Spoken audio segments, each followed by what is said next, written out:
우리나라 삼국지.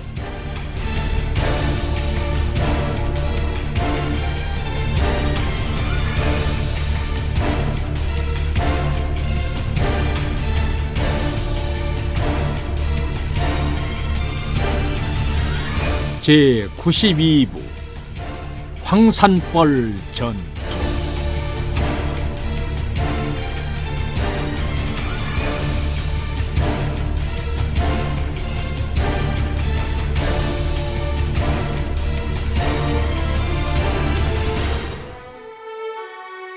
서력 660년 의자태왕 20년, 한참 무더운 6월이었다. 백제 사비성 왕궁에 편전하는 무더운 바깥 날씨와 달리 얼음장처럼 냉기가 흘렀다. 불꽃 모양의 금관을 쓴 의자태왕의 얼굴은 붉게 상기됐고, 줄지어 서 있는 좌평, 달솔 등의 대신들은 긴장하여 딱딱하게 굳은 표정이었다. 당의 대선단이 덕적도에 당도했다는 보고를 받았을 때만 해도 의자태왕은 반신반의했다. 신라의 무열태왕이 급한 마음에 여러 차례 사신을 보내어 도움을 요청했지만 당군은 고구려와의 전쟁을 수행하는 일만도 벅찼기에 군사를 보내지 못했었다. 의자태왕은 이런 상황을 이용해 당으로부터 신라를 떼어놓으려 노력했다. 그는 당의 사신을 보내는 한편 신라와 당의 연결통로인 당항성을 공격했다. 의자태왕의 의도는 어느 정도 실효를 거두는 듯했다. 당고종은 신라 사신의 요청을 받고도 단지 백제에게 신라를 침범하는 일을 멈추고 빼앗은 땅을 돌려주란 내용의 조서를 보냈을 뿐이었다. 그 후 10여 년이 흐르는 동안 신라의 사신이 여러 차례 당을 오갔다. 하지만 당나라는 태종이 죽은 후로 내후 외환에 시달렸기에 백제에 대해 신경 쓸 여력이 없었다. 이에 의자태왕은 당나라가 백제의 신라 공격을 묵인한다고 생각했던 것이다. 그런데 근래에 포착된 신라군의 움직임은 일순 의자태왕을 긴장시켰다. 김유신은 물론 무열태왕과 태자 범민까지 군사를 이끌고 북서쪽으로 이동했기 때문이었다. 백제 조정이 잔뜩 긴장하고 있는 가운데 신라군이 남천정, 오늘의 경기도 이천으로 향했다는 소식이 전해지자 의자태왕은 비로소 안심했다. 남천정은 변방의 경계를 맡은 신라의 10정 중 고구려와의 국경과 근접해 있는 곳이었다. 만일 그들의 칼끝이 백제를 겨누었다면 백제와 가까운 곳으로 진군해야 옳았다. 이로써 의자태왕은 당과 신라군의 목표가 고구려라고 생각하게 됐던 것이다. 그렇지만 여전히 당과 신라군의 움직임에 의심의 눈길을 거두지 않은 사람이 있었으니 그는 바로 태자 시절부터 호위로서 의자태왕을 보필했고 이제는 사비성 수호를 관장하고 있는 달솔 계백이었다.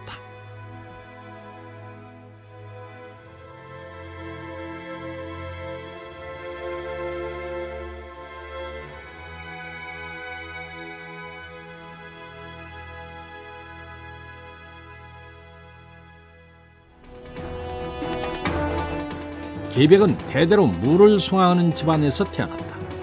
어릴 때부터 담력이 세고 체격이 건장하여 일찍이 발탁이 됐는데 그를 눈여겨본 태자 의자가 자신의 호위로 삼아 늘 옆에 두었다. 무태왕 시절 의자는 성태왕 이후로 신라에게조차 열세를 면치 못하는 백제의 저지에 울분을 품고 있었다. 그래서 자신이 왕위에 오른다면 백제를 다시 일으켜 세우고 신라는 물론 고구려까지 아우르겠다는 야심을 품었다. 무태왕이 죽고 드디어 왕위에 오른 의자는 태자 시절부터 구상했던 강력한 백제를 만들기 위한 정책을 실행했다. 귀족들의 권력을 제한하고 태왕을 중심으로 한 친정체제를 구축한 것이다. 계백은 의자태왕을 보필하면서 군사체제를 정비하고 신라 공략을 위한 군사 소집과 군량미 확보 등을 진두지휘했다. 대야성에서의 승리나 당항성 점령 같은 대규모 군사작전의 성과는 계백의 계책에서 비롯됐다. 이로써 백제는 점점 신라와의 관계에서 우위를 점했다. 고목처럼 말라있던 백제가 차츰 생기를 얻어갔던 것이다. 하지만 급격히 불어닥친 변혁의 바람은 내부에 심각한 분열을 초래했다. 오래도록 기득권을 누려왔던 귀족들은 선선히 물러나지 않았다. 그렇다고 의자태왕이 자신의 뜻을 굽힐리 만무했다. 의자태왕과 귀족들 간의 반목이 커질수록 계백의 근심 또한 늘어갔다. 태왕의 소신과 강한 의지는 충분히 이해할 수 있었지만 너무 강하게 나가면 부러지는 법이었다.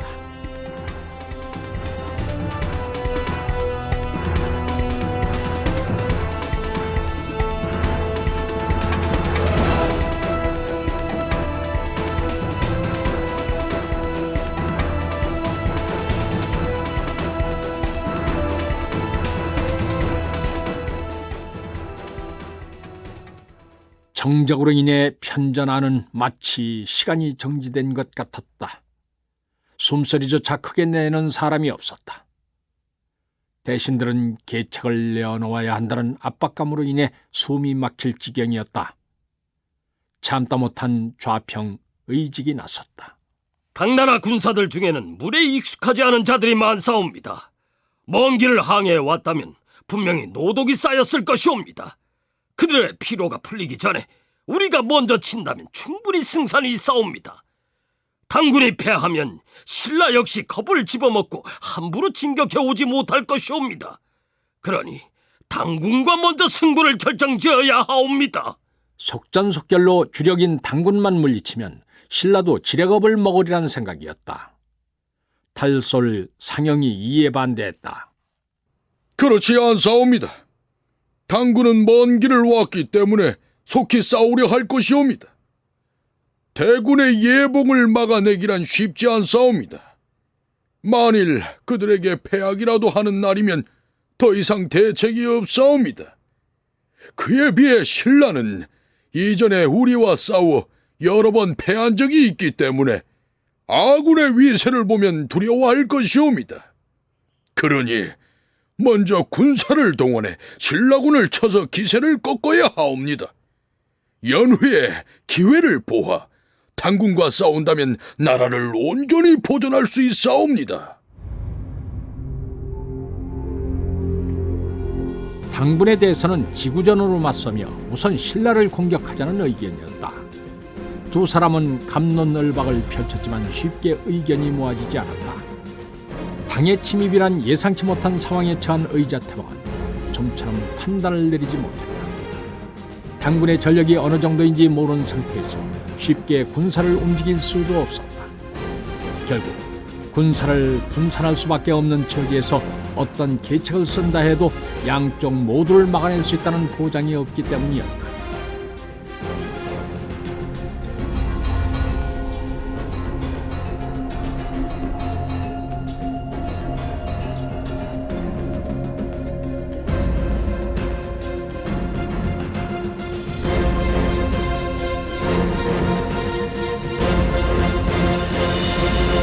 의견들이 난립하는 가운데 가만히 이를 듣고 있던 계백이 입을 열었다.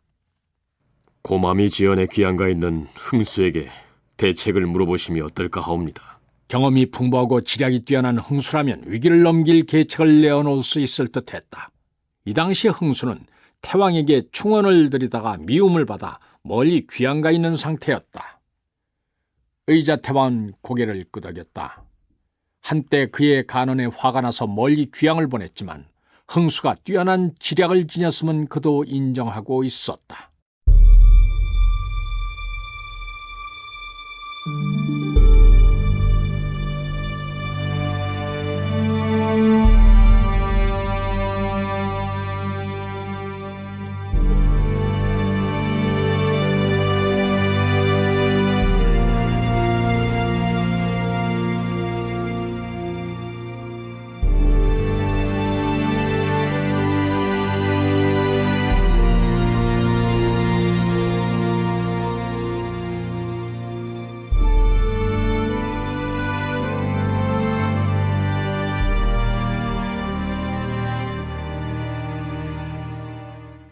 며칠 후 고마지 현에 갔던 사자가 돌아왔다.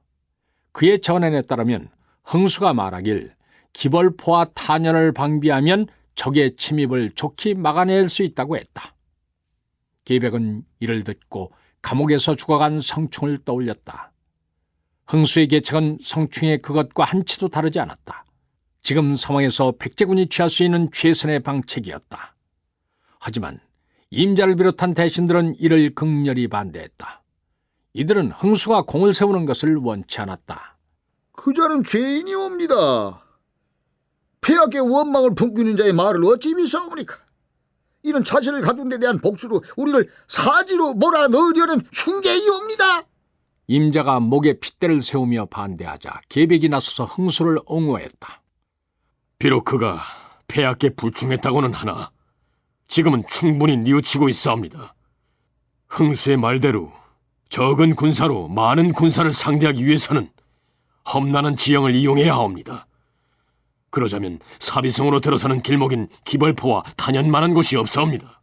하지만 이에 대한 대신들의 반발은 매우 거셌다. 그들은 일제 임자의 의견을 지지했다. 의자태왕은 답답했다. 스스로 흥수에 대한 믿음이 없었기 때문에 신하들의 반대를 단호히 뿌리칠 수 없었다. 의자태왕이 머뭇거리고 있을 때 임자가 대안을 내어놓았다. 우선 당군들로 하여금 기벌포를 지나게 하여 백강으로 유인해야 하옵니다. 백강 하구는 강폭이 좁고 물살이 빨라 두 척의 배가 한꺼번에 들어설 수 없사옵니다. 그리고 단현은 길이 협소하고 험해서 두 필의 말이 나란히 나가기 어렵사옵니다. 단현을 넘으면 그들은 분명 대우가 흐트러질 것이옵니다. 이것은 마치 새가 스스로 조롱에 들어가는 것이며 물고기가 자진하여 통발에 갇히는 격이옵니다. 이때에 우리가 저들을 친다면은 쉽사리 숨통을 끌어놓을 수 있사옵니다. 의자태왕은 임자의 말을 듣고 마음이 움직였다. 흥망의 갈림길에서 의자태왕은 흥수를 버리고 임자를 택했던 것이다. 이제 백제의 운명을 결정지을 주사위가 던져진 것이다. 비라도 한바탕 쏟아질 듯이 구름이 잔뜩 낀 무더운 날이었다. 계백은 편전을 향해서 걸음을 옮겼다. 평소 같으면 조회를 마치고 나오는 대신들과 분주히 움직이는 궁인들로 인해 북적거릴 시간이었지만 귀귀한 정막만이 감돌고 있었다. 계백은 정적을 참을 수 없어 걸음을 재촉했다. 이날따라 편전 앞마당이 유난히 넓게 느껴졌다.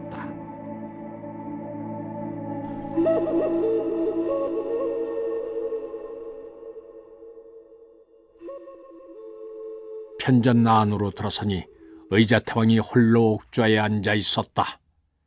태왕이 쓴 금관에 달린 불꽃 모양의 장식이 힘없이 옆으로 기울어져 있었다. 폐하, 소신 계백이옵니다. 의자태왕은 천천히 고개를 들어 계백을 쳐다보았다. 한동안 볼 수 없었던 굶주린 맹수의 눈빛이었다. 대신들은 모두 어디 있느냐? 계백은 아무 대답도 할 수 없었다. 대신들은 이미 어디론가 사라진 후였다. 당군이 백광에 들어서고 신라군이 단연을 넘었다는 소식이 들리자 큰 소리를 치던 임자를 비롯한 신하들은 자신의 가솔들을 이끌고 서둘러 사비성을 떠났다. 뒤늦게 사태의 심각성을 깨달은 의자태왕은 급히 지방에 군사를 소집했다. 하지만 지방군을 책임지고 있는 오방의 방령을 비롯해서 많은 군장들은 대부분 대귀족인 팔대가와 밀접한 관련이 있었다. 성충이 옥사한 이후로 완전히 등을 돌린 이들이 태왕을 돕기 위해 만사를 제치고 달려올 리 없었다. 이제 의자태왕에게 남은 사람은 계백과 그의 휘하 도성 수비대가 전부였다.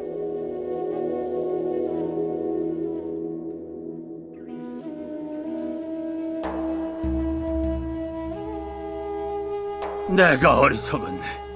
자네의 말을 들었어야 했는데. 의자태왕의 목소리가 예전과 달리 힘이 없었다. 이제 어찌하면 좋겠는가? 적들이 곧 도성으로 밀려 들어올 것이 아닌가? 태왕은 대답을 바라고 있지는 않았다. 젊은 시절엔 해동정자라고 불릴 정도로 영특한 인물이었기에 이미 전세가 기울었음을 판단하고 있었다. 너무 심려치 마시옵소서. 소신이 목숨을 걸고 저들을 막아내겠사옵니다. 태왕 앞에서 다짐을 했지만 계백 역시 자신이 이길 수 없는 싸움에 뛰어들고 있음을 잘 알고 있었다.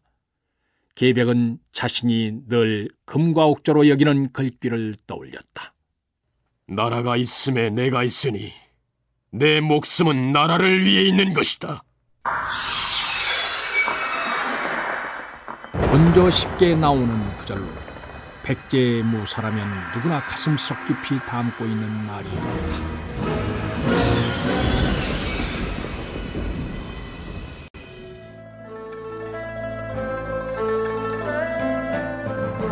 계백은 온몸의 기운이 빠져나가 메마른 고목의 등걸처럼 변한 의자태왕을 뒤로 하고 궁궐을 빠져나갔다.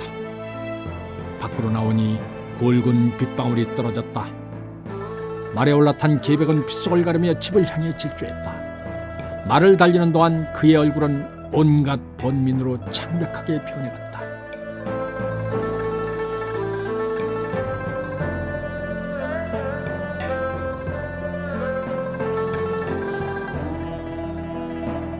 계백이 집에 도착했다는 소식을 들은 부인 사시는 근심 어린 얼굴로 마중을 나갔다.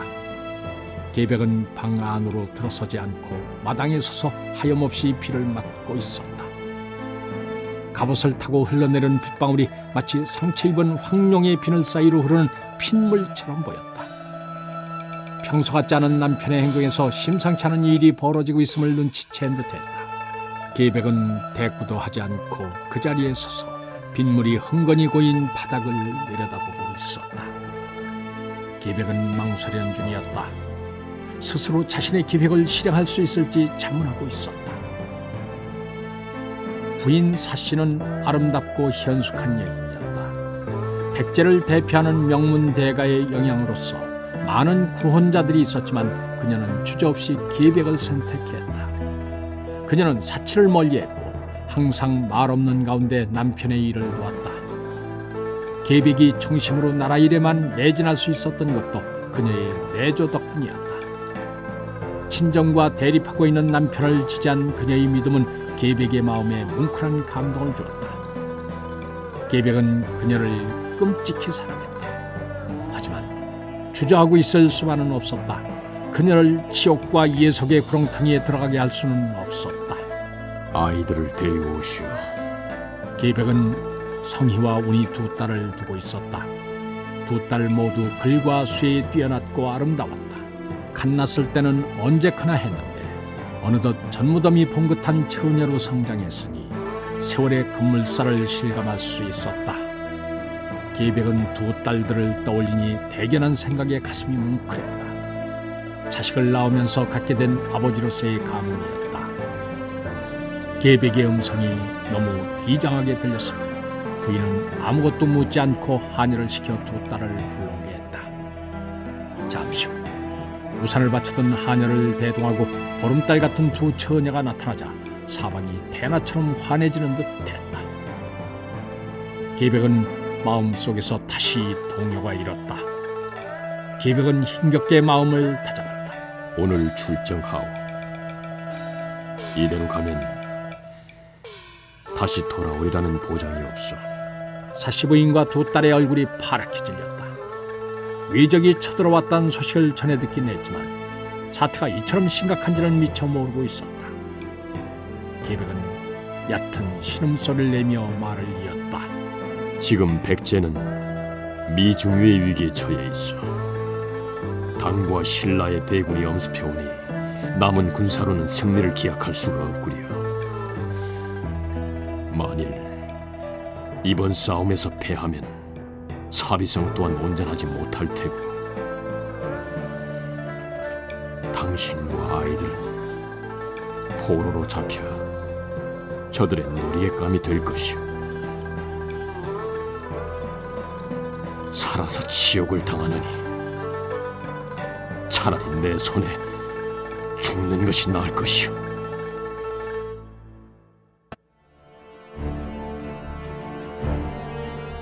계백은 자신의 결심을 말했다. 현명한 사씨 부인이 이를 못 알아들을 리 없었다. 당신이 뜻이 그러하다면 소천도 따르겠습니다.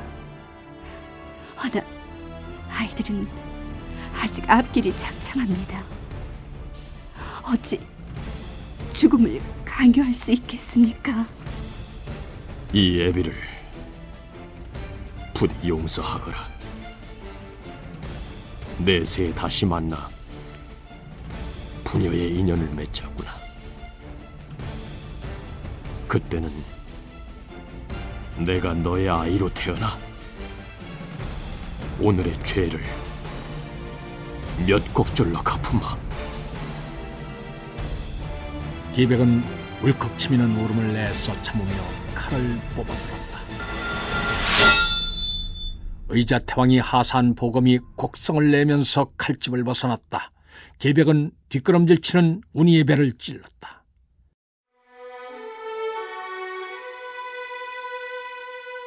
자신의 죽음을 세상에 알리려는 듯 운이의 입에서 구설픈 비명소리가 튀어나왔다. 이를 본 성인은 가만히 눈을 감았다. 마치 빗소리라도 감상하려는 듯 평안한 표정이었다. 칼을 맞은 성인은 얼굴이 일그러지며 앞으로 꼬꾸라졌다. 이번엔 사씨 부인 차례였다. 부인은 자식들의 시신을 보며 무릎을 꿇고 입을 틀어막은 채 흐느끼고 있었다. 부인, 내 곧 따라가리다. 계백의 갑옷을 따라 빗물이 흘러내렸다.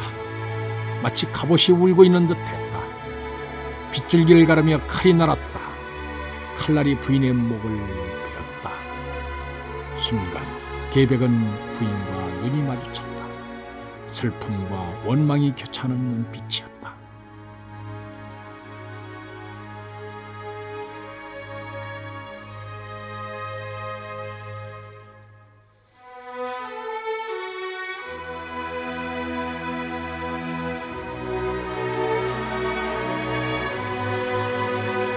계백은 한동안 정신이 나간 듯이 그 자리에 서 있었다. 칼에 맺힌 피가 핏줄기에 의해서 씻겨 내려갔다. 하인들은 겁에 질려서 도망가지도 못하고 비극의 현장을 지켜보고 있었다. 비가 더욱 세차게 내렸다. 시신을 잘 거두어 양지 바른 곳에 묻도록 해라. 계백은 하녀들을 향해 나지막하게 말하고 자리를 떠났다. 대문을 빠져나가는 계백의 등이 유난히 움츠러든 듯 보였다.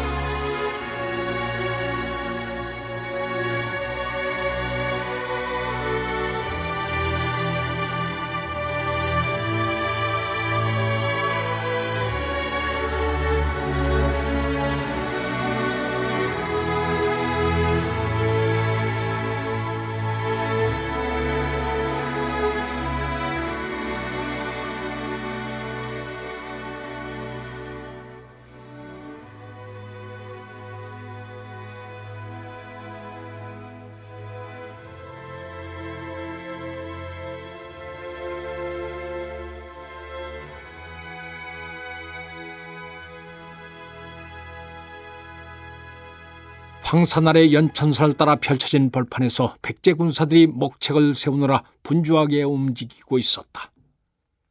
높다란 목책들이 차례로 세워지면서 백제의 진영이 윤곽을 드러냈다. 좌우의 산자락에 의지해서 하천을 사이에 두고 세 개의 진영이 세워졌다. 진영을 오가며 군사들을 독려하는 장수들의 위침이 산자락을 타고 퍼져나갔다. 달솔 상영이 막사 안으로 들어섰을 때 좌평 충상과 계백이 머리를 맞대고 작전을 의논하고 있었다. 척구병은 당도했소. 좌평 충상이 상영을 보자마자 다급하게 물었다. 신라군이 이미 두개천을 건넜다 합니다. 두개천에서 황산벌까지는 1시간도 안 걸리는 거리였다. 과연 지금의 병력으로 신라의 대군을 막아낼 수 있겠소? 충상이 계백을 쳐다보며 걱정스럽게 물었다. 황산벌은 신라군이 사비성에 이르는 길에 남은 마지막 협로입니다. 이곳을 지킨다면 적은 군사로도 많은 군사를 대적할 수 있습니다.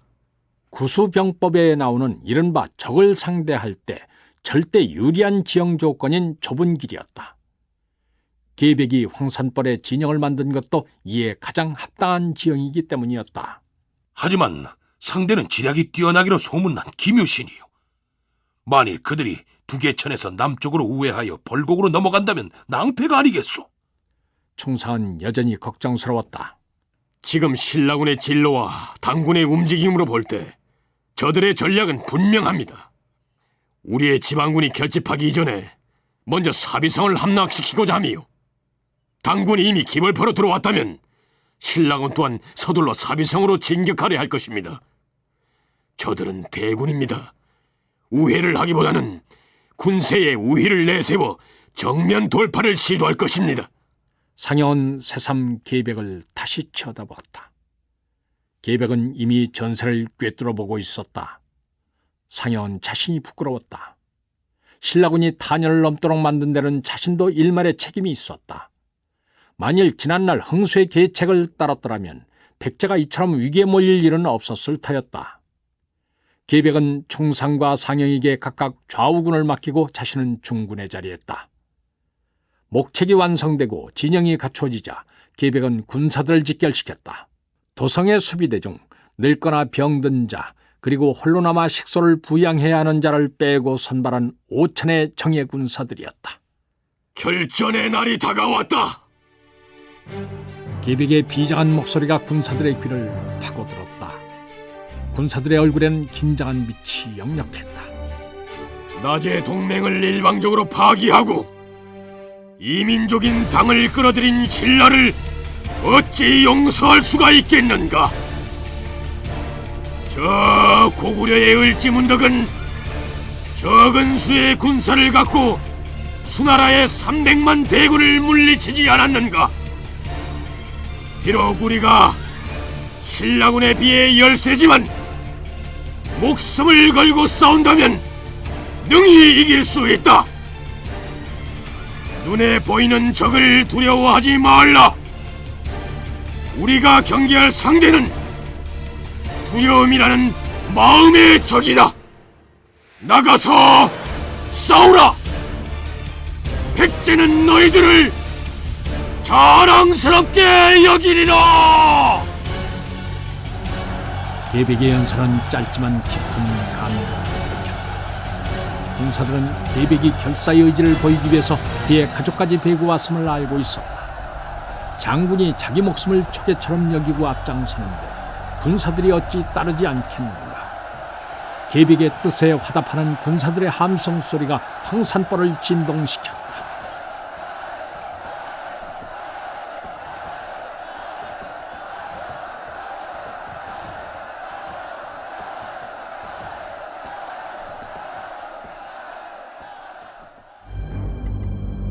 신라군이 황산벌에 이르렀을 때 백제군은 이미 전열을 정비하고 싸울 태세를 갖추고 있었다.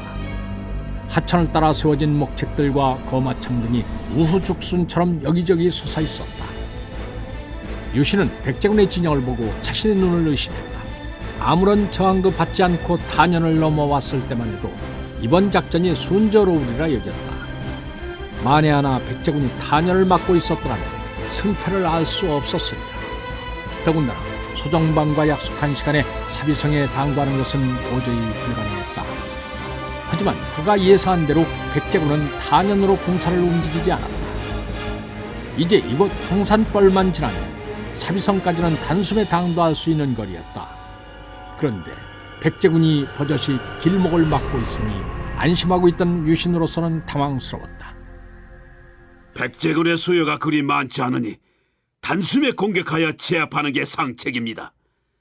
대총관과 약속한 날이 얼마 남지 않았습니다. 장군 품일은 덕적도의 약조를 상기시켰다. 7월 열흘에는 기벌포로 남한 당군과 사비성에서 합류해야 했다. 하지만 유신은 묵묵부답이었다. 뭘 그리 망설이시오. 이대로 주저하다가는 소정방에게 공을 모두 빼앗기게 된단 말이오. 무리하게 유신을 다그치는 사람은 바로 유신의 동생인 흠순이었다. 그는 사람을 대하는데 꺼리낌이 없었다. 모두가 형 유신을 두려워하고 공경해도 그만은 무관하게 대했다. 서두른다고 되는 일이 아니다. 유신은 흠순의 입을 막았다. 유신은 동생 흠순의 호탕하고 공평무사한 성격을 좋아했다. 하지만 상황에 구애받지 않는 그의 독단과 공명심만은 그대로 보아넘길 수 없었다. 하지만 이 말을 듣고 물러날 흠순이 아니었다. 당장 출근할 수 있도록 허락해 주십시오. 내 단숨에 백제놈들을 쓸어버리겠습니다. 일이 그리 간단치 않다. 저 앞에 지형을 보거라. 백제군이 진을 치고 있는 쪽으로 갈수록 길이 점점 좁아지지 않느냐. 저들은 군사는 적지만 유리한 지형을 얻었다. 그로 인해 우리는 많은 군사를 가졌지만 유효적절하게 활용할 수가 없다. 함부로 들어갔다가는 적을 제압한다 하더라도 아군 역시 큰 피해를 면하지 못한다. 흠수는 유신의 말을 듣고도 여전히 불만이 가득한 얼굴이었다. 푸밀이 흠순의 뒤를 이어 물었다. 그렇다면 저들을 두고 남쪽으로 우회하실 생각입니까? 유신이 차분하게 대답했다. 벌곡으로 우회하려면 너무 많은 시간이 소요되지 않겠는가. 또 벌곡을 무사히 빠져나간다 하더라도 적을 배후에 두는 결과를 초래하게 되니 이 역시 좋은 방책이라고 할 수 없다. 흠순이 그 사이를 참지 못하고 다시 입을 열었다. 그렇다면 어찌하시겠다는 말씀입니까? 유신은 흠순에게 사나운 눈초리를 보냈다. 흠순은 고개를 돌리고 딴청을 피웠다. 지금으로서는 그대로 황산벌을 지날 수밖에 없다. 하지만 군세의 우위만 믿고 무턱대고 달려들어서는 안 된다. 저들이 진영을 3개로 만들었으니 우리도 전군을 3대로 나눠야 한다. 유신은 말을 끊고 푸밀을 바라보았다. 푸밀 장군은 좌군을 맡고 흠수는 우군을 맡도록 하라. 백제군들이 미처 손쓸 생각을 못하도록 일거에 몰아쳐 나가야 한다. 절대 진격 속도를 늦추어서는 아니 된다. 진군을 알리는 북소리가 둥둥 울렸다. 신라군은 목책을 공략하기 위한 충차를 앞세우고 기세 좋게 백제군의 진영을 향해서 달려갔다. 하지만 얼마 못 가서 앞에서 달리던 충차와 기병들이 백제군의 거마창에 가로막혀 앞으로 나가지 못했다. 이에 보병들이 앞으로 나섰다. 하지만 보병들도 앞으로 나아가기 어려운 건 마찬가지였다. 달리던 군사들이 발을 움켜쥐고 쓰러지는가 싶더니 한쪽에서는 비명과 함께 백제군들이 파놓은 함정 속으로 사라져버리기도 했다. 신라 군사들이 놀라서 땅바닥을 살피니 바닥에는 수많은 마름쇠가 질펀하게 깔려있고 여기저기 함정이 파져 있었다. 함정에 빠진 신라 군사들은 이미 죽편과 녹강목에 사지가 꿰어 피를 흘리고 있었다. 신라 군사들이 장애물 앞에서 어찌할 바를 모르고 우왕좌왕하고 있을 때 목책 위에서 화살이 마구 날았다. 미처 대응할 여유가 없었던 신라 군사들은 화살 맞고 쓰러져갔다. 신라군은 목책 근처에 가보지도 못하고 많은 사상자를 냈다. 전세가 불리해지자 김유신은 급히 퇴각을 알리는 북을 울린다.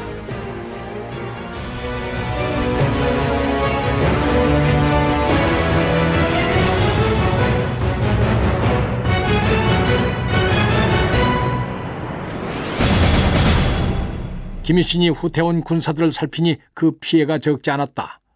흠순이 말을 타고 유신에게 달려왔다. 분한 듯 숨을 씩씩거리고 있었다. 아니, 싸움을 시작하기도 전에 어찌 퇴군 명령을 내린단 말입니까? 무모한 공격은 군사들의 희생만 키울 뿐이다.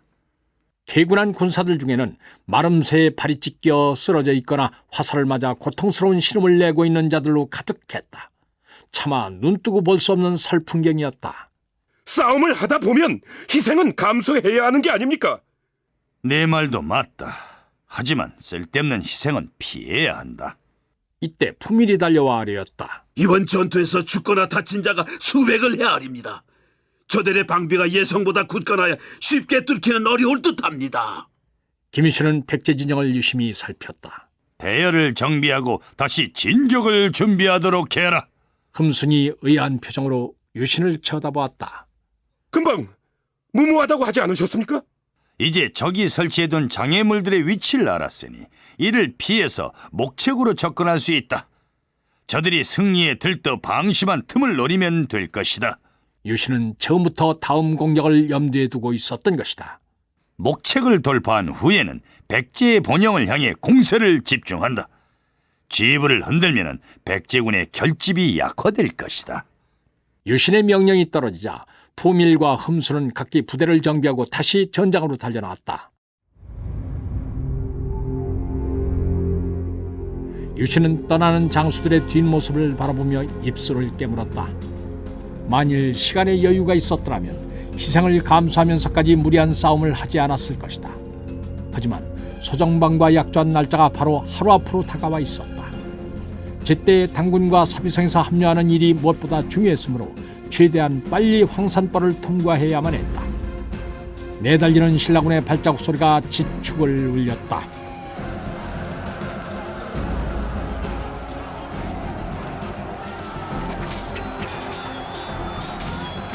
신라군이 어느새 목책 근처까지 접근하자 백제 군사들은 연거푸 화살을 쏘아댔다.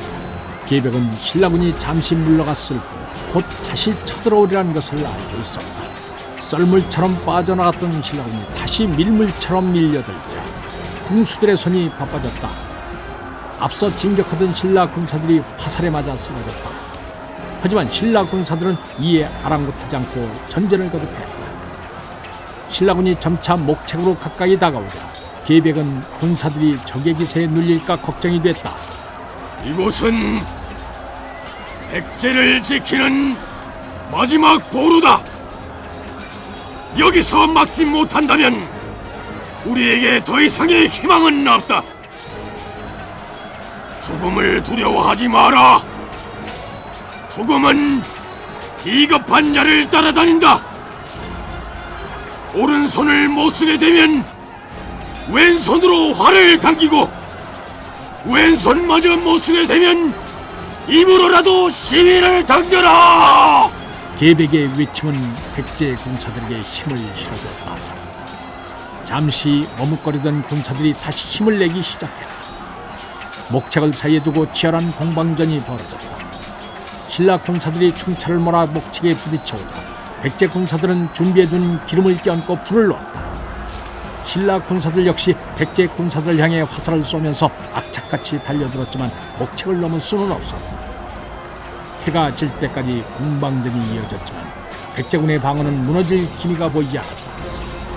해가 지자 신라군 본영에서 퇴군을 알리는 북소리가 울렸다. 신라군은 많은 사상자를 남긴 채 물러가야 했다.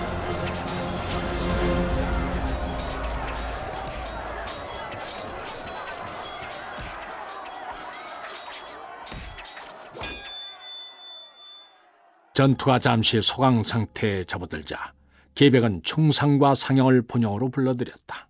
비록 두 차례 전투에서 적의 예봉을 막아내기는 했지만 적의 주력은 여전히 건재합니다. 야음을 틈타 기습을 해올지도 모르니 군사들이 경계를 풀지 않도록 주의를 주십시오.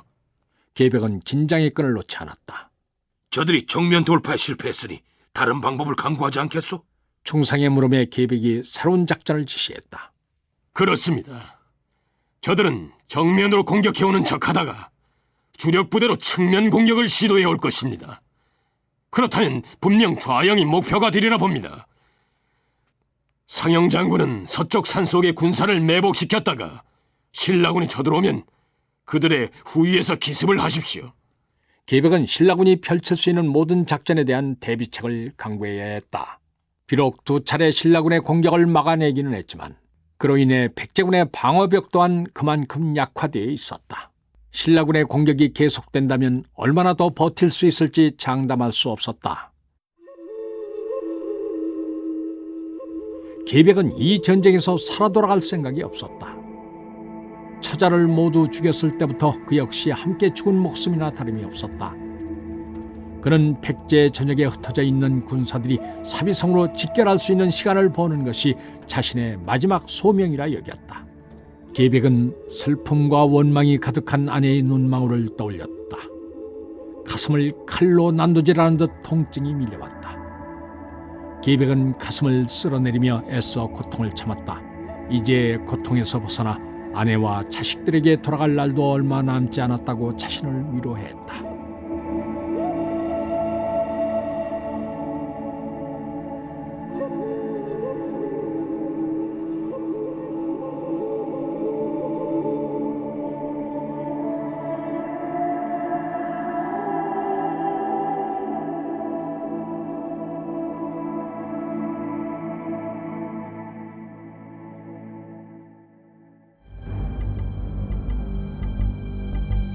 계백의 예상대로 신라군은 측면 공격을 감행했다.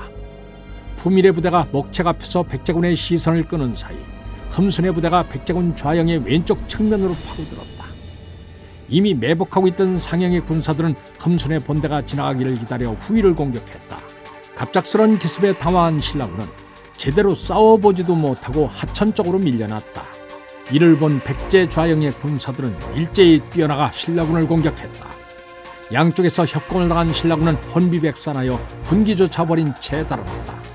연이은 패배에도 김유신은 의연했다. 하천의 서쪽 편에 대한 기습 공격이 여의치 않자 이번엔 동쪽 편의 진영에 공격을 집중했다. 그런데 이 역시 계백과 충상이 이끄는 백제군의 반격으로 인해 번번이 실패로 돌아갔다. 어느새 해가 겨울고 황산벌에 어둠이 내렸다. 벌판을 가득 메웠던 함성과 비명은 온데간데없고 벌레 울음소리만 이 밤의 정막을 갈랐다.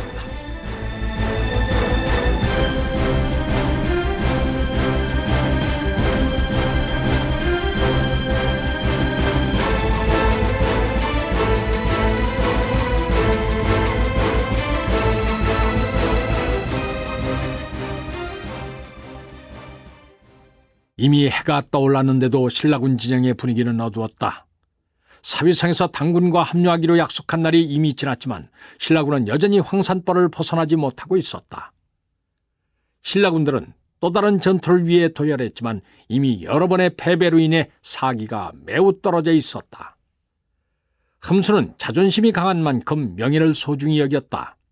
이대로 가다간 형 유신과 자신이 패배의 오명을 뒤집었을 뿐 아니라 백제를 제압할 수 있는 모처럼의 기회를 무산시킬 수 있었다. 나라와 가문의 명예를 지키지 못한다면 살아 돌아간다 해도 아무런 의미 없는 목숨이었다. 흠수는 결심을 굳히고 아들 반구를 불렀다. 반굴이 말을 몰아 흠순에게 다가왔다.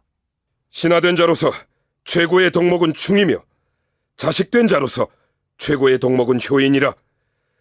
나라가 위험에 처한 것을 보고 목숨을 바친다면 충과 효 모두를 갖추게 된다. 반굴은 흠순의 말을 듣고 곧 그 의미를 깨달았다. 이미 지치고 사기가 꺾인 신라 군사들을 일깨우기 위해서는 누군가의 희생이 필요했다. 아버지는 그 역할을 자신이 해주기를 바라고 있었던 것이다. 아버님의 분부를 따르겠습니다. 그 역시 신라군이 어려운 상황에 빠졌고 이를 헤쳐나갈 돌파구가 필요함을 느끼고 있었다. 하지만 막상 창을 들고 말한장에 앉으니 두려운 마음이 들었다. 이 길로 떠나면 다시 돌아올 수 없다고 생각하니 아내와 얼마 전에 태어난 어린 아들이 눈앞에 어른거렸다. 금방이라도 말을 돌려 금성으로 달려가고 싶었다. 하지만 그는 곧 고개를 젓다. 자신의 어깨에는 이미 나라와 가문이란 무거운 짐이 지워져 있었다. 반굴은 상념을 떨쳐버리기 위해서 말의 배를 힘껏 걷어찼다.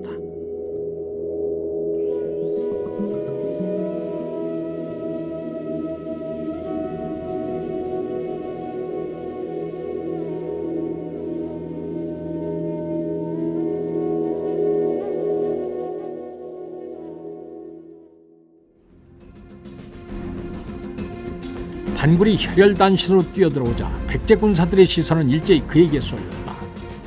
5만 대군도 뚫지 못했던 초롱벽을 단기 필마로 달려드니 오히려 당황스러웠다. 신라군의 움직임이 없는 것을 확인한 계백은 100여 명의 군사를 보내 그를 생포해 오도록 했다. 그를 붙잡아 적의 속셈이 무엇인지 캐낼 생각이었다. 목책을 나온 군사들이 에워싸자 반굴은 창을 휘두르며 이들과 맞서 싸웠다. 순식간에 서너 명의 백제 군사가 창에 찔려 목숨을 잃었다. 전우의 죽음을 보고 분노로 눈이 뒤집힌 군사들은 생포하라는 명령도 잊은 채 사정을 두지 않고 반굴에게 달려들었다. 비록 화랑도 내에서는 무예가 뛰어나다는 평을 듣던 반굴이었지만 실전 경험이 부족한 상태에서 많은 군사들에게 에워싸였으니 무사할 수 없었다. 반굴은 혼신의 힘을 다해 분전했지만 결국 사방에서 날아오는 창들에 온몸이 꿰어 말 위에서 떨어졌다. 이를 지켜보던 계백의 얼굴이 일그러졌다. 자신의 명령이 제대로 지켜지지 않은 것도 문제였지만 이로 인해 쥐죽은 듯 조용했던 신라 진영이 술렁거렸기 때문이었다. 계백은 신라군의 의도를 짐작할 수 있었다. 신라군의 지휘부에서는 오랜 행군과 연이은 패전으로 인해 떨어진 군사들의 사기를 분노의 힘으로 북돋우기 위해 장수를 희생시킨 것이었다. 전투에 있어서 기선을 제압하는 일이 승패를 가름한다고 해도 과언이 아니다. 이제까지는 백제군이 여러 차례의 승리로 기선을 제압한 상황이었다. 하지만 이번 일로 신라 군사들의 사기가 오른다면 그 기세를 막는 것은 불가능했다. 계백은 반굴을 죽이고 돌아온 군사들에게 명령 불복종 죄를 물어 태형을 내렸다. 군법에 따르면 명령에 복종하지 않는 자는 기강을 바로 세우기 위해 잠수형에 처해야 마땅한 일이었지만 군사들의 동요를 위해서 죽이지는 않았다. 계백은 군사들에게 다시 신라군이 나타나면 죽이지 말고 생포하라고 명을 했다.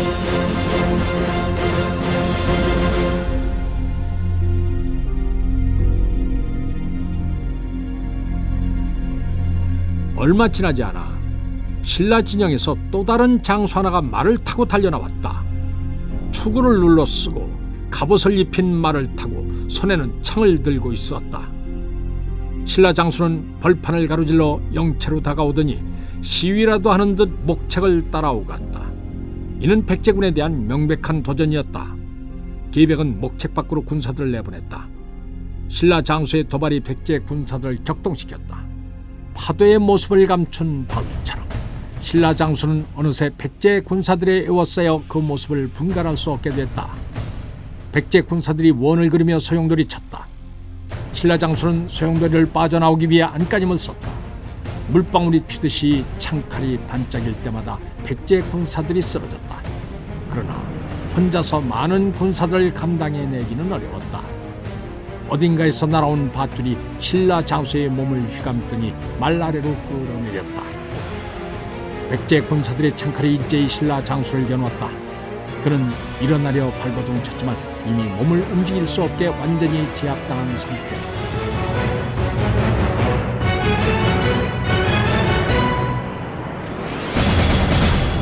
계백은 끌려온 신라 장수의 투구를 벗기도록 했다. 투구가 벗겨지자 계백은 놀라서 신음을 토해냈다. 아직 솜털도 가시지 않은 소년이었다. 계백은 기가 막혀 잠시 말을 잇지 못했다. 어서 죽이시오. 소년은 당돌하게 계백을 쏘아보며 외쳤다. 그 기백만은 계백 휘하의 장수들을 앞섰다. 정녕, 죽음이 두렵지 않느냐? 계백은 소년의 얼굴을 살폈다. 두렵지 않소. 대장부로 태어나 나라를 위해 목숨을 바칠 수 있으니 오히려 영광스러운 일이 아니겠소. 다만 그대의 목을 베지 못한 것이 한스러울 뿐이오. 계백은 당당한 소년의 모습을 보고 둘째 아이 운이를 떠올렸다. 차라리 전장에서 죽겠다던 운이의 목소리가 귓가에 생생하게 울려 퍼졌다. 네 이름이 무엇이냐? 나는 신라군의 부장 관창이오. 계백은 유심히 관창의 얼굴을 쳐다보았다. 반듯한 이마와 가지런한 이목구비를 갖춘 수려한 외모였다. 특히 맑고 깊은 눈은 사람들의 마음을 사로잡기에 충분했다. 어찌 무모하게 단신으로 적진에 뛰어들었느냐? 명을 받으면 따를 뿐이오. 어찌 이유를 논하겠소? 관창은 더 이상 계백의 질문에 대답을 하지 않았다. 그저 어서 죽이기만을 바랄 뿐이었다. 계백은 차마 관창을 죽일 수 없었다. 냉혹한 전쟁으로 인한 어린 생명의 희생은 자신의 아이들로 좋겠다. 네 용기가 참으로 가상하구나. 하지만 전장은 너처럼 어린 아이들이 있는 곳이 못 된다. 내 너를 돌려보낼 터이니 짐을 꾸려서 부모가 기다리는 고향으로 돌아가거라. 계백은 관창을 돌려보냄으로써 조금이나마 자식들에게 사죄를 하고 싶었다. 그래야 마음을 짓누르고 있는 죄책감을 덜 수 있을 듯했다. 자신을 돌려보낸다는 말에 관창은 죽기 전엔 돌아갈 수 없다고 버텼다. 계백은 군사들에게 관창을 끌고 나가게 했다. 관창은 웍스런 군사들의 손에 끌려나갔다. 계백은 멀어져가는 관창의 뒷모습을 보며 무거운 한숨을 내쉬었다. 찡그린 그의 눈가에 아픔이 묻어났다.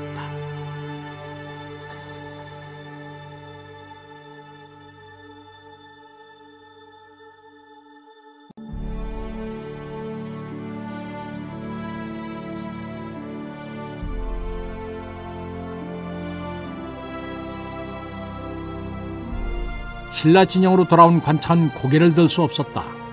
죽어야 할 자리에서 죽지 못하고 살아 돌아온 것은 장수로서 수치였다. 이로 인해 자신은 물론 가문마저도 씻을 수 없는 오역을 뒤집어 쓰게 된 것이었다. 아버지 품일은 아무 말이 없었다. 그게 관창으로서는 더욱 참기 어려웠다. 관창은 투구를 고쳤으며 아버지에게 말했다. 제가 사로잡혔다 돌아온 것은 죽음을 두려워해서가 아닙니다. 이번엔 기필코 계백의 목을 베도록 하겠습니다. 관창은 차마 아버지 얼굴을 바로 보지 못하고 돌아서서 우물로 향했다. 진영을 만들면서 임시로 파놓은 얕은 우물이었다. 관창은 손으로 물을 떠서 입가를 적셨다. 바싹 마른 입술이 다시 생기를 찾았다. 관창은 입술을 굳게 다물고 말에 올랐다. 이번엔 결코 돌아오지 말아야 할 길이었다.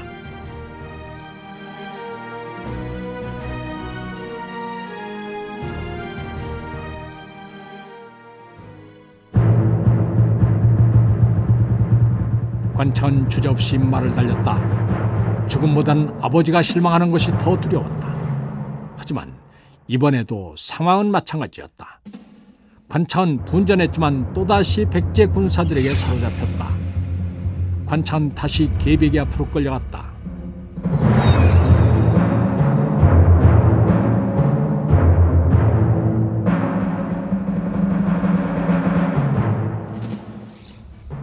계백은 답답하다는 얼굴로 관창을 쳐다보았다. 어찌 소중한 목숨을 돌보지 않는 게냐? 배장에게는 죽음만이 있을 뿐이오. 더 이상 능욕하지 말고 죽이시오. 관창은 흔들리는 마음을 다잡기 위해 더욱 큰 소리로 외쳤다. 누군가에게 걱정의 말을 들어본 적이 언제였던가. 부밀은 밖에서는 사람이 유하다고 알려져 있지만 자식에게만큼은 엄격했다. 그래서 평소에 다정한 말 한마디 건네는 법이 없었다. 관창의 어머니는 관창이 어릴 때 돌아갔으므로 그에게는 오직 아버지뿐이었다. 관창은 어릴 때부터 과묵한 아버지의 신임을 잃지 않기 위해 애쓰며 살아왔다.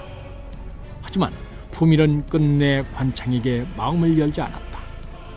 심지어 죽으러 떠날 때조차 관창에게 살가운 말 한마디 건네지 않았다. 관창은 아버지에게 듣고 싶었던 말을 적장인 계백에게서 들으니 가슴이 뭉클해지며 서름이 복받쳐올랐다.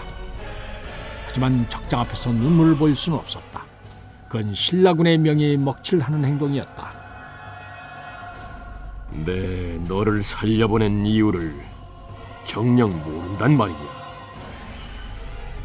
이 전쟁은 어른들의 싸움이야. 지금은 백제, 신라, 고구려로 나누어 싸우지만 그 뿌리를 찾아보면 모두 한 조상의 자손들이 아니겠느냐. 지금은 어리석은 어른들로 인해 싸우고 있지만 너희들이 나라를 이끌어갈 때쯤에는 삼국이 하나 되어 더 이상 애꿎은 희생은 없어야 하지 않겠느냐. 돌아가라. 머지않아 그런 날이 올 것이다. 그때가 되면 너와 남이 없이 평화롭고 풍요로운 세상을 만들도록 해라.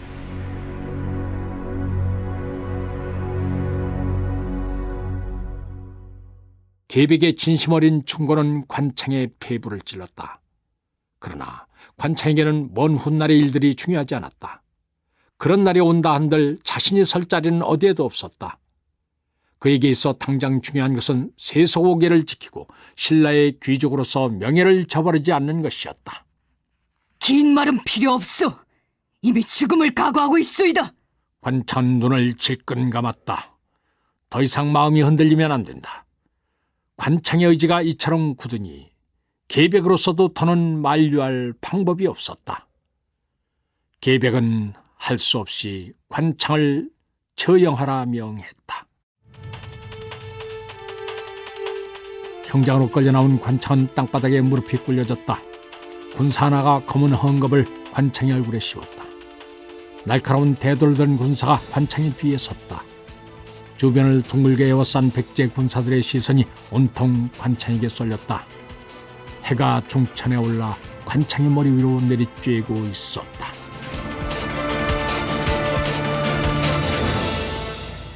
관창을 참수했습니다. 병사들이 피가 뚝뚝 떨어지는 관창의 목을 계백에게 갖고 왔다. 계백은 관창의 목을 보는 순간 살고 싶다고 도망치던 자식을 끝내 죽게 했던 자기 자신에 대한 혐오감이 거세게 밀려왔다. 자기 자식 하나 보호하지 못하고 죽음으로 몰아넣은 아비의 참담함은 말로 표현할 수가 없었다. 한참을 괴로워하던 계백이 병사들에게 말했다.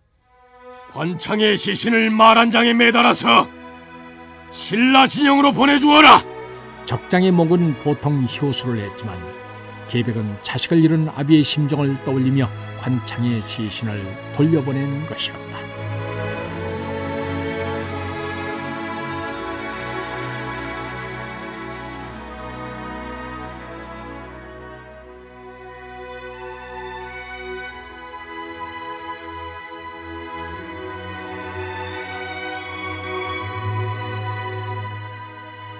관창의 시신이 신라 진영에 당도하자 김유신을 비롯한 장수들은 비통한 심정에 빠져들었다. 부비는 말 한 장에 걸린 아들의 머리를 끌어안으며 오열을 애써 참았다. 아이의 얼굴이 마치 살아있는 것 같구나. 관창의 눈은 여전히 뜨여 있었다. 부미는 아들이 원망스러운 눈으로 자신을 보고 있는 것만 같아 고개를 돌렸다. 목에서 흘러나온 피가 부밀의 갑옷으로 흘러내렸다. 그러나 부밀은 이에 아랑곳하지 않고 그 자리에서 움직일 줄 몰랐다.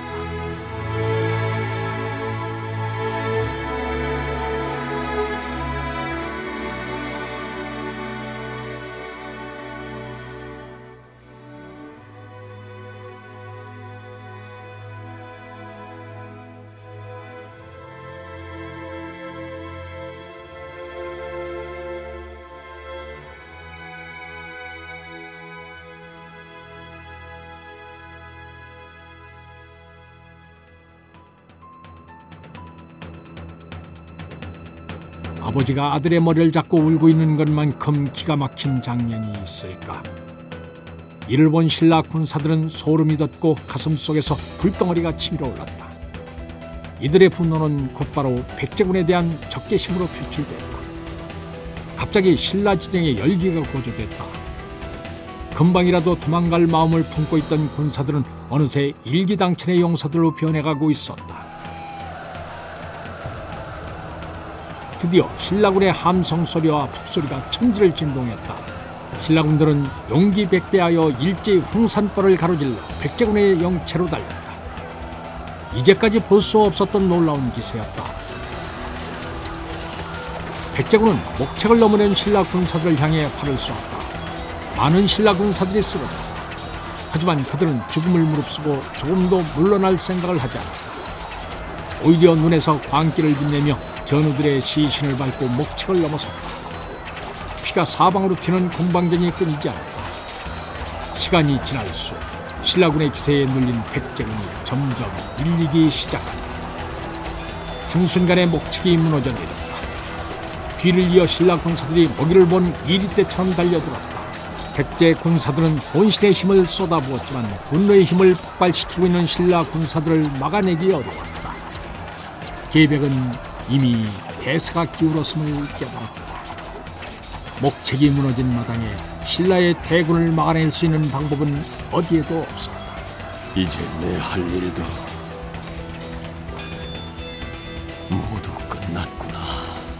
계백은 혼자 중얼거렸다. 그를 발견한 신라 군사들이 앞다투어 달려들었다.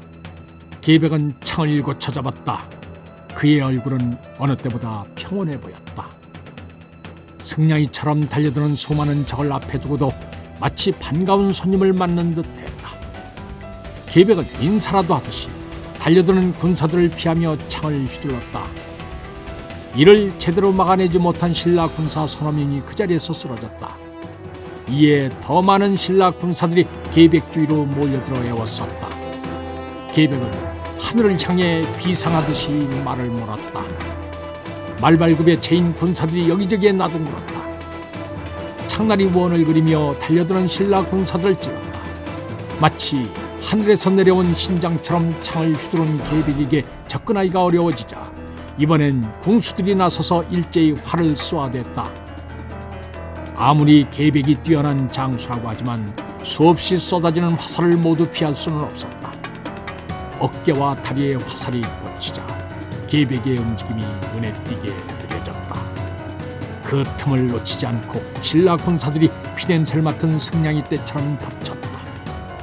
계백은 배와 다리에 창을 맞고 말에서 떨어졌다. 무수한 창칼들이 그의 몸 위로 떨어졌다.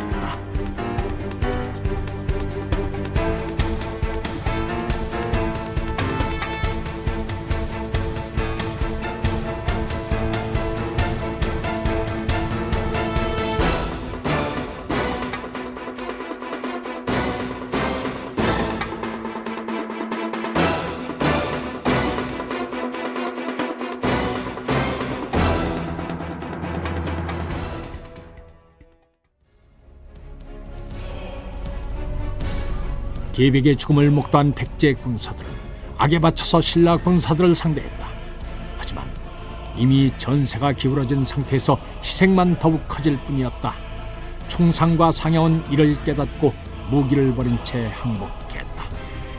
그들 휘하에 20여 명의 장수들도 그 뒤를 따랐다.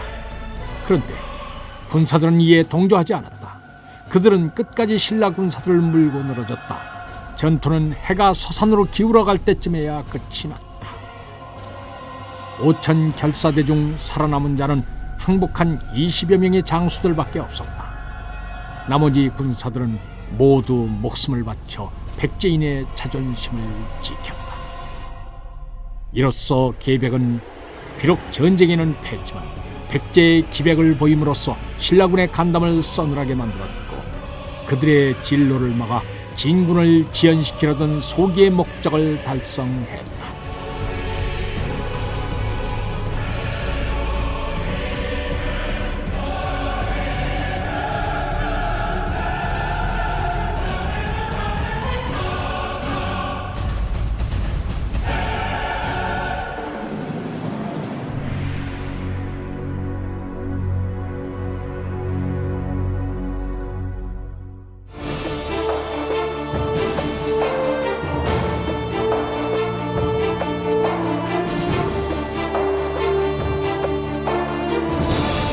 출연 이정구, 송두석, 유만준, 김익태, 기경호, 곽윤상, 안장혁, 이성훈, 전숙경, 임주현, 김민성, 이장원, 최하나.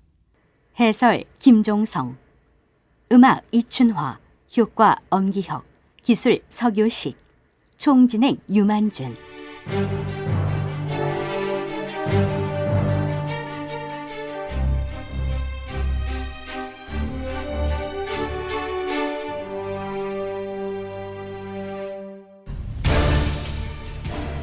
임동주 원작, 김기덕 연출 제92부 황산벌 전투편이었습니다.